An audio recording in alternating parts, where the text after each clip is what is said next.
Oh, hey, buddy. Here we are doing our lecture uh, for Tuesday, January 12th. And today we're going to be talking about the Great Dying and the Columbian Exchange. So here we go. Uh, Before we get started, I want to make sure that everybody knows um, that the way, wrong button, my friend. The way things are going to go um, until the way things are going to go um, up until um, something changes while we're still in the classroom is I'm gonna have recorded lectures for you guys on every Tuesday and Thursday. Also, Tuesday and Thursday due dates are going to be the same. So everything's going to be happening at 8 a.m. on Tuesday, 8 a.m. on Thursday. That's when the new lectures will be posted, and it's also when your assignments are going to be due. So that's something we talked about in the past, but I just wanted to make sure everybody knows that. Also, what we're doing is we're going to add so um, no live Google Meets during the school day, of course, but I am going to add a live Q and A every what did I decide Thursday from 5 6 p.m. Right in the middle of dinner to make your parents mad. And so that's going to be our talking time, and we'll talk about the videos and the lectures. And so it's very important. It can't be mandatory because I can't force you to come to school after 3 o'clock. But I would strongly suggest that you do that. Okay. So here we go now. Okay. The first thing we're going to talk about is something that one of my textbooks calls the Great Dying. Um, your boy, Mr. Brock, calls it the White Plague. We all know about the Black Plague. Here's the White Plague. So, before Europeans, Africans or Asians, Australians or Antarcticans rolled up into the Western Hemisphere, meaning North and South America and everything over there.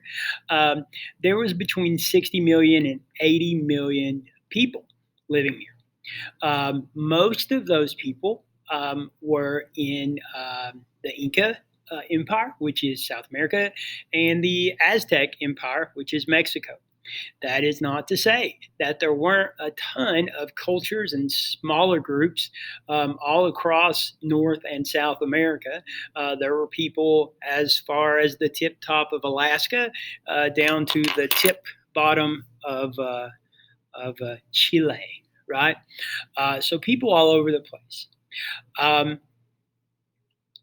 they had no immunity to the diseases from Afro-Eurasia.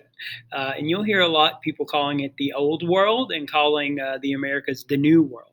So they didn't have those immunity to the old world diseases. And so the simple answer here is that the Europeans brought a lot of disease and it killed a lot of the natives.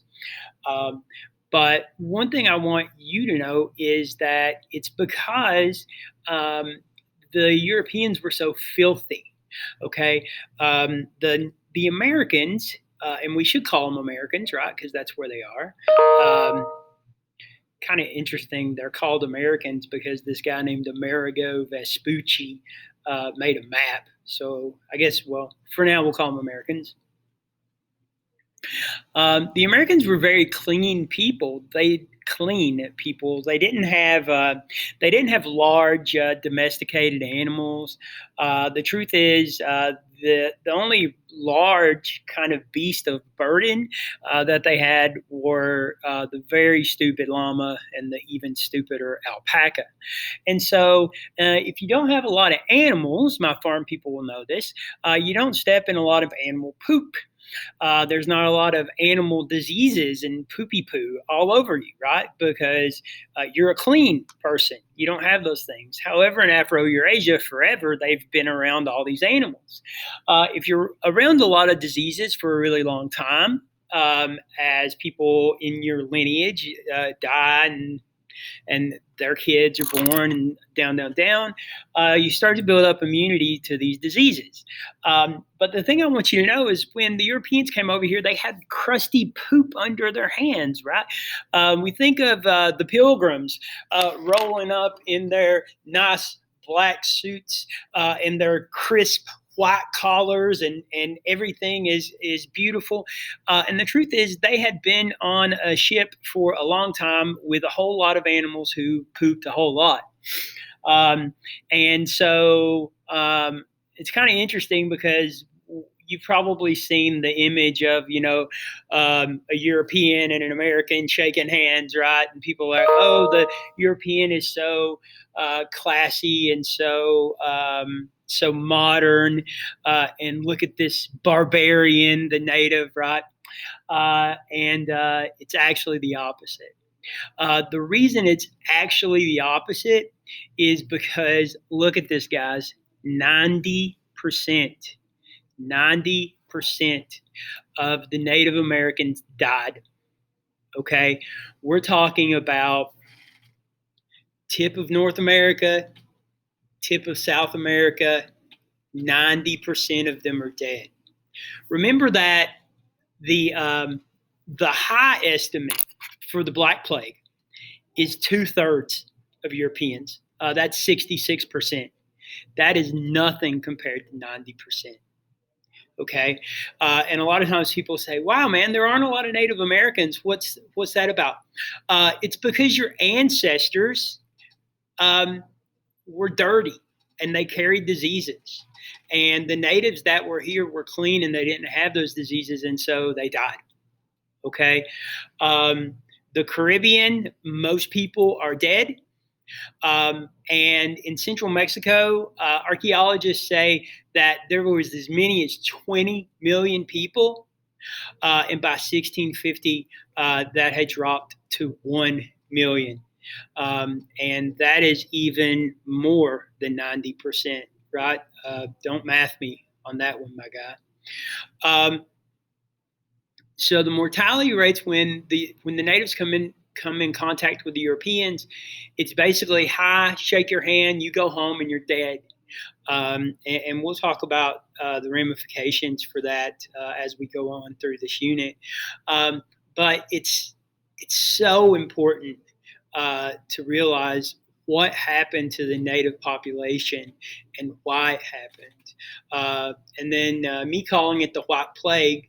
Of course, don't take this lecture away as saying, "Oh, white people are evil. White people are all blah blah blah. I'm a bad person because I'm a white guy or whatever." That's not what I'm trying to say. You're not responsible for this. But and a lot of times we say, "Oh, I'm a white guy or I'm a black guy and I'm part of this group," which is fine. You can do that, but just to know that this happened and complete cultures are gone. I've been to the Dominican Republic, which is on the island of Hispaniola in the Caribbean. And the Dominican Republic was actually the first place Columbus landed, and he claimed it for Spain. And most of the people on that island are black, or they are a mix of black and white, Spanish people. Um, and there's this tiny little population of people there called the Tainos, and Tainos were the natives, um, and so, but most of them are gone because of this disease. And the example I use to kind of get people thinking about what happened in the Caribbean is, and I know when we talk about race, everybody gets uncomfortable, which is fine. Get uncomfortable. That's the world. But picture a Jamaican person. Okay, you probably pictured a black person, right? And you're like, oh, that's what a Jamaican is, which is true. If you're born in Jamaica, you're a Jamaican. But that person's lineage goes back to slaves brought to Jamaica by England.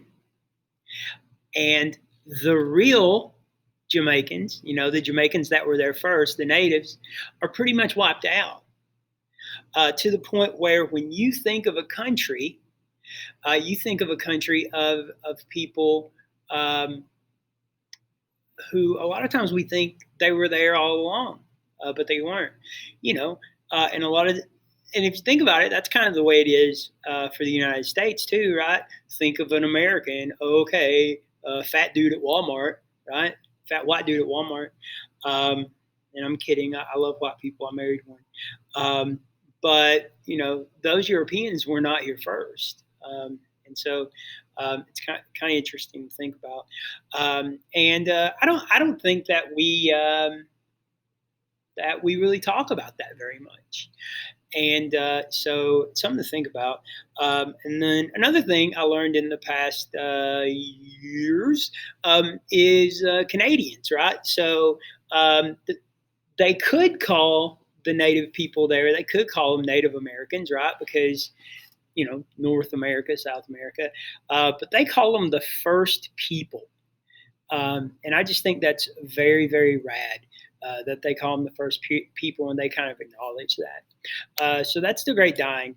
And I'm going to have you pause the video here, read these passages from some different people, and think about them for a second, and then we will come back. So here we go. Hit pause. And we're back. I hope you actually did hit pause and check that out. And I'm just moving kind of quick because I want to get this lesson done in the same amount of time a class would go. So the Great Dying, the population is 90% dead. What do? Well, the Europeans see that they're Europeans, they're superior, they're not going to go out and work in the fields. Okay, and so a lot of the natives died, 90% of them died, and a lot of them knew the terrain and escaped and got the heck out of Dodge because they could, right? And so if you're trying to enslave a group of people, they're going to resist, and that's kind of what the natives did. The biggest way they resisted is they died from smallpox and other diseases. And so because of the Great Dying, the White Plague, that's what leads to an explosion of African slaves coming to the Americas. And because the Africans are from Afro-Eurasia, they are immune to all those diseases. And so, and we will talk in depth about slavery as we move forward. But for now, just know because the natives died at such huge numbers, that causes a need for cheap and free labor. And of course, somebody's going to say, well, there were white indentured servants. Yeah, there were. But there weren't so many of them that it decimated populations and entire ethnic groups for centuries in, Ireland. Okay, so something to think about. We're going to talk about these silver mines in Mexico and Peru. And basically, we're going to see a flood. Wrong button, buddy. Let me see if I can zoom here. The zooming does not help. Can I zoom there? Of course not. Hopefully, you can see that. And basically, what that is all the money that's being pulled out of these mines are going into China. Because remember, when Columbus started trying to get over to China and India, the whole point was we need fancy foreign things, right? Something that's foreign shows how rich and cool I am, and so we'll go deeper with what we call the silver drain a little bit later. But just realize that the money that's being extracted out of Central out of Latin America is basically flowing over to China, and China is keeping it. And it's a pretty interesting time in history, fam. All right, so that moves on to what this lesson 4.3 is all about: the Columbian Exchange. Okay, first of all, it's named the Columbian Exchange after Columbus, and basically it's what came from Afro-Eurasia to the Americas, right? Because of Columbus. Columbus made that connection. And then what came from the Americas to Afro-Eurasia. That's the Columbian Exchange. Named Columbian because of Columbus, exchange because it goes both ways. All right. So basically, the trade and the items and the disease and the people are the big things here. And basically the stuff is kind of one thing we see questions about, mainly food and animals. But we see a lot more questions about the people. And that's basically white Europeans coming either temporarily or moving to the Americas, and then African slavery. So, and remember, we call the Americas Old World. Sorry, we call the Americas New World, and we call Afro-Eurasia the Old World. So please remember that. Okay. Ooh, this is going to take a hot minute. All right. So here's notes on what's coming from old to new. Horses are a really big deal. Imagine how much of an advantage a soldier or a person on a horse has on somebody who's not. And so a lot of times when we think of, cowboys and Indians, we think of natives being on horses as well. But please know that there weren't horses in the Americas until the Spanish showed up. There were wild horses in the end of the Ice Age, but they were in like Canada, but they were hunted to extinction. So horses came from the old world to the new world. And then the biggest one is smallpox for the diseases. And the biggest thing for people is slaves. And I wanted to go ahead and say this about Native Americans. I have a very close friend who's a Native American, and he refers to himself as an Indian, and he asked that I refer to him as an Indian. And so, if somebody wants to be called something or have a name, I respect that, and I'll call them whatever they want me to, right? But outside of talking with my friend, I do not call these people Indians. Because you have to think about where the word Indian came from. These Europeans, at Columbus included, Columbus, the person who started it, came to the Americas thinking they were in islands off the coast of India. They see these people who have brown skin and red skin, and they say, and they're talking funny, right? And they say, "Oh, look at these Indians. They think they're in India." Okay, mistake. Cool. Guys, it's 500 years later, and most people call these people Indians. So you call them what you want, right? But for me, I'm not going to call them a name just because some people got lost and thought they were on a different side of the friggin' planet, right? So here is your stuff that went from each to each. Um, Beans and corn, peanuts, um, potatoes. Potatoes was such a big deal, right? We think of Irish people eating potatoes. Well, there weren't any potatoes in Ireland um, until Columbus.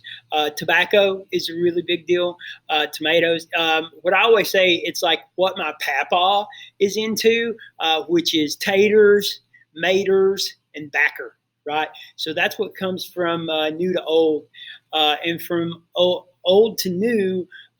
We get things like onions and pears, citrus fruits from the Mediterranean, bananas, coffee, really big deal. And then these diseases down here, it looks like they're coming from from Afro-Eurasia to the Americas, but so a really big thing is smallpox, right? That came and wiped out a lot of people. But there's also flu and typhus and malaria, diphtheria, which sounds like a pretty cool metal band name. So these diseases come from the old world to the new world. And one that's not up here, but I think should be, is syphilis. So there was no syphilis in Europe until Columbus came over to the Americas. And we know of consensual and flat out rapes that the Spanish incurred on Native women. And that's a horrible thing to think about. But a lot of people say, well, Columbus brought syphilis back to Europe. And maybe that's one good thing that came out of that. Not that that makes up for the horrible things that they did. And oh my, they did horrible things. And we'll go deeper on that too. So these are the things I talked about earlier, the disease, syphilis. Sweet potatoes are a really big deal because they grow easily, they grow big, you get a lot of yield. And so in African cuisine, even today, sweet potatoes are a really big deal. And think about this, right? You think about spaghetti sauce, right? The spaghetti. They couldn't make spaghetti sauce in Italy until Columbus because there were no tomatoes in Afro-Eurasia. As from slaves, from African slaves, one thing that I think is really interesting is the banjo. In the South, there were African slaves who would play this instrument that was a banjo. And it was picked up by Appalachians and Appalachian people and Southerners.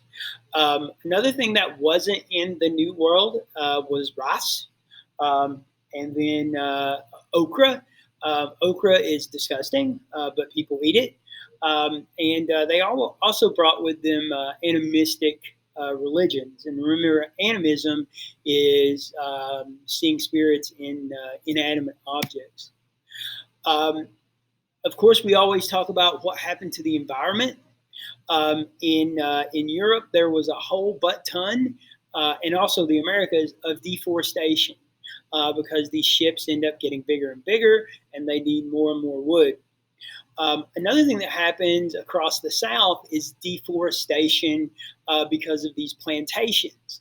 So all these trees, all this forest land is just flattened, and tobacco and sugar is grown there because tobacco and sugar is what makes these southern U.S. And also Latin American plantations make them a ton of money. And also, these doofuses don't understand the way land works, and so a lot of times they just let the land go barren because they didn't use crop rotation, and they did that because they didn't respect the land. They didn't care. They're like, yeah, just keep planting there until it doesn't work anymore, and then we'll take some more land. It's my land, right? I own it. So there you go. So another thing for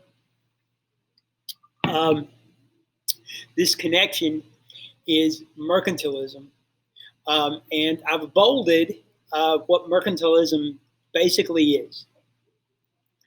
And instead of countries saying, I own this much land, so we're a good, strong country. Instead, we get the idea of it's not about land, it's about money. It's about gold and silver. And we know that Spain and France and Italy and England and Germany, the Netherlands and Portugal, the reason they're all countries and they're not one big country called Europe is because they've broken away from each other and they're competitive. All right, so the competition here moves towards who's richest, right?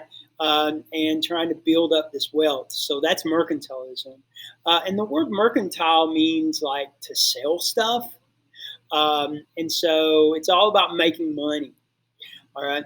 On the lecture on Thursday, we talked about joint stock companies. Joint means together, and stock means everybody pitches in. Okay. And so to give you an example of a joint stock company, let's say everybody in the class gave 50 cents to buy a pizza. Okay, so we buy this pizza, and we ended up paying $10 for the pizza. And let's say there's 10 slices of the pizza. So we paid $10 for the pizza. And we're going to sell the pizza slices for $2 a slice, right? Because we're making a profit. So we come back and now we have $20, okay? And what we're going to do is we're going to divide up that $20 to everybody that gave 50 cents. And so everybody's going to make more money. We came together joint. We put in stock, and we come back with the company.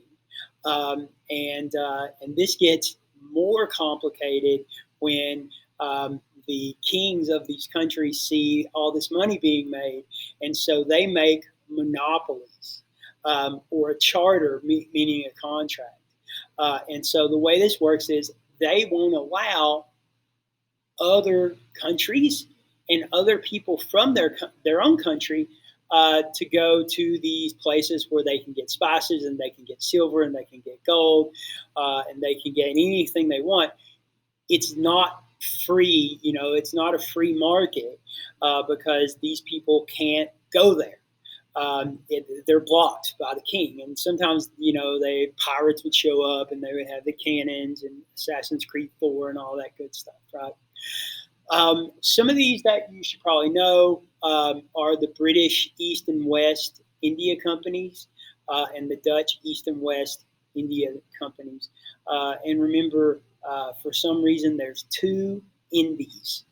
There are the actual Indies, which is like Indonesia. You might call the Philippines that, Malaysia, because they're islands close to India. And then there's the West Indies, which I call the fake Indies, because they just made it up because Columbus got lost. It's cool. He has a holiday. It's not about land. It's about money. You'll probably see the word bullion somewhere, and that's basically raw silver and gold. And the more that we can get, the better. And then a little bit of Spanish from Professora Grace and Professoro Reichert is peso de ocho, which means piece of 8. and that was like the first global currency. It was basically just a little chunk of silver that they stamped, and it becomes a universal global currency. And so it's something like they took I don't know, a pound or something. They broke it into eighths, and then they stamped it. And here's my peso de ocho. I can show you one of these, and you'll probably think it's cool.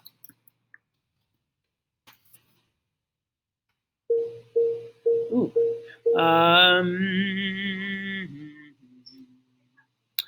So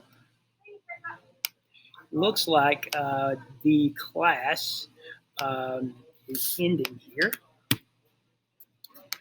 Here's a peso de ocho, if you're cool with that. And so hopefully they'll let me pause this, and I'll come back soon. There it is.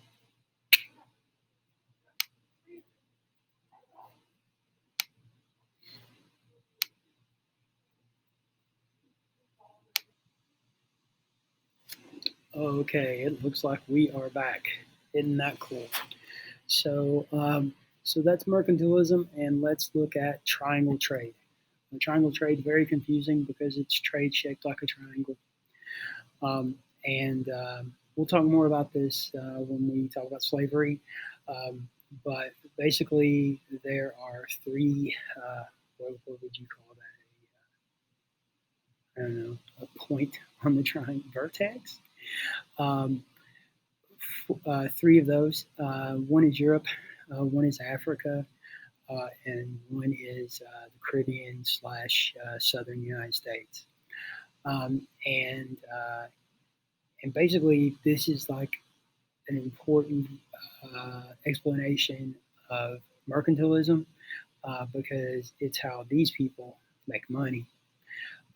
And so you need to know the things that are traded on the triangle trade. And because it's an ongoing thing, there is no start or stop to it. But we'll start over here in the Americas. From the Americas, we're going to get sugar and tobacco, cotton, um, and one thing I would make sure I have here is raw materials. Okay, raw materials. And those go to Europe to get manufactured. Now, as time goes on, 1776 ish, we start to see factories pop up here in New England. But so this is going to Europe, and then here it's going to become manufactured. And so they're going to make textiles, which is like fabric. Rum is a really big one, and for some reason on this map, it's missing probably the most important one, which is guns. And so the guns that go to Africa um, lead to something that a lot of people don't think about or talk about, which is like everybody knows that African slaves came to the Americas, but I don't think they really think about how they actually were captured. Um, and a lot of times uh, people are like, oh, there was, Africans sold to Africans, so therefore slavery is not as big of a deal. But the truth is, most slaves were prisoners of war, and you would have one group fighting with another group, and they would imprison a lot of their enemies, which is super common for everybody on every continent except Antarctica because not I think there's not two people there, and so you have these um, you have these prisoners of war, and a lot of times they would go to the African coast and they would sell them.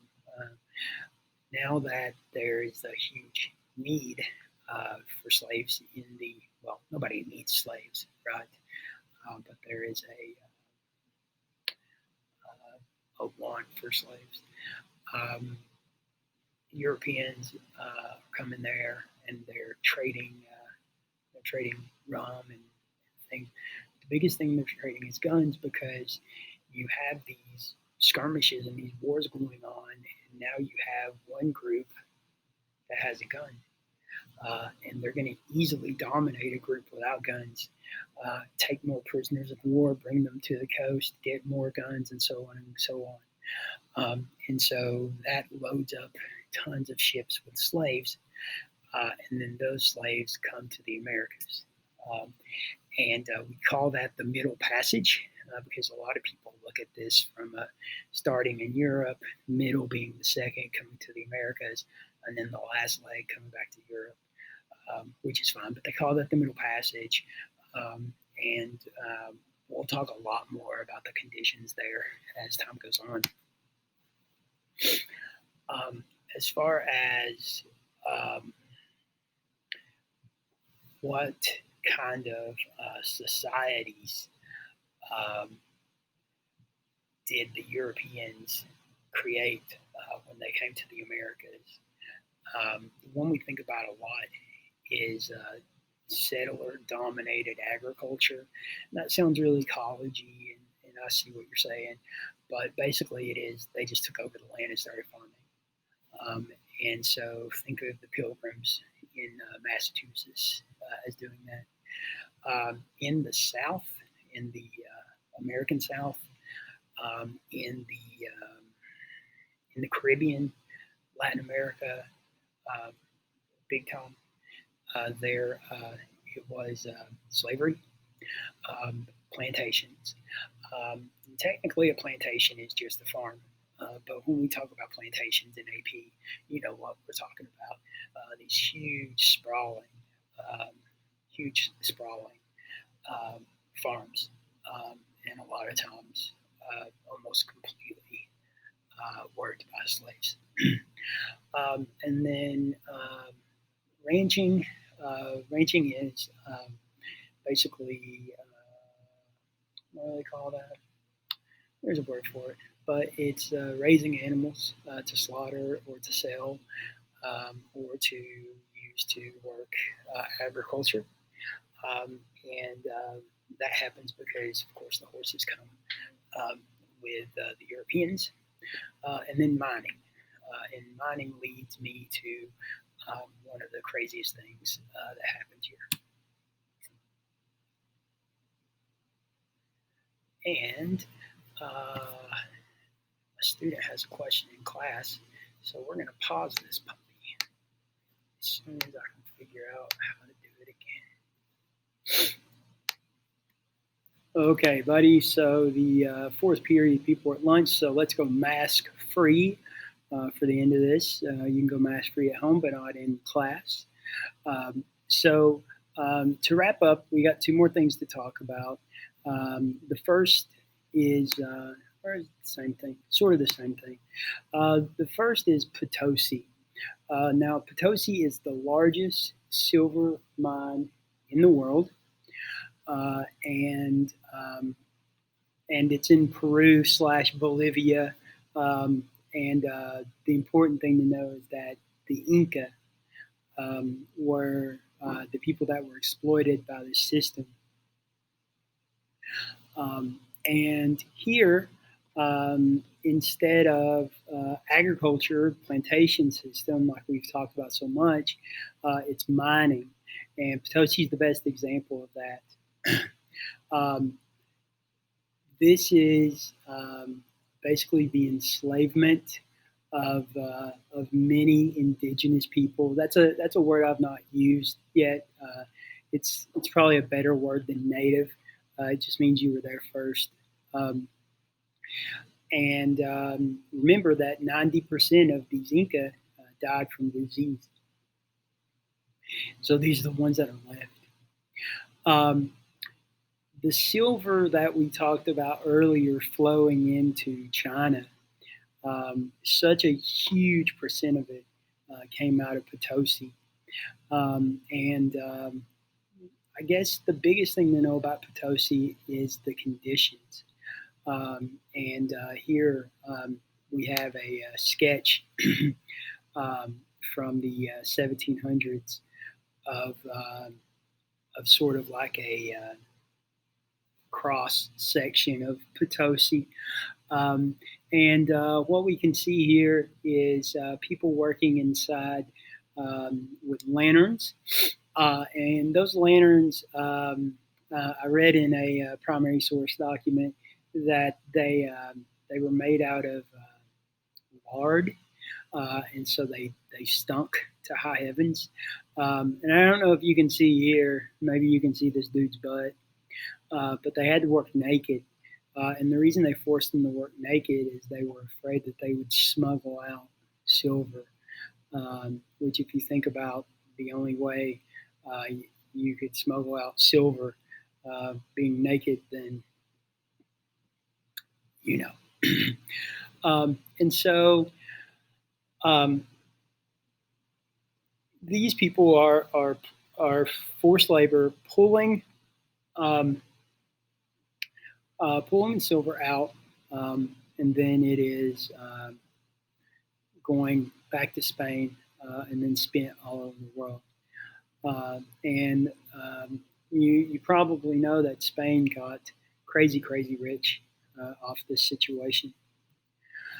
And we'll wrap up today with the racial component of Latin American colonialism. Remember that colonialism is taking land and claiming it for yourself. Um, and so here, the Spanish referred to the indigenous people or the natives using Sistema de la Costas or Sistema. I think it's Sistema de la Costas. Let me see. Could be wrong too. Yeah, there's no law. It's just Sistema de Costas, and that literally means caste system. If you remember from Hinduism way back in the day. Basically, it's a ranking of people based on color. And this is another thing we'll go deeper into when we talk about the revolutions that take place in Latin America. But basically, if you are pure European, you're seen as being at the top of, of the social system, going all the way down to being an African slave. Um, and basically, the darker your skin gets, the worse you are. And so that's ending on a high note, my friends. Remember all the stuff I said at the beginning of the video as far as the way things are going to work. If you're the kind of person that forgets that kind of stuff, um, this lecture should be wrapped up, and you should have all of your 4.3 stuff turned in by Thursday morning at 8 a.m., where there'll be another great lecture that I'm sure will make you happy to learn about. So until then, see you later. Where's the button? Find the button. Why is the button not very available? Button. Okay, thanks. Bye.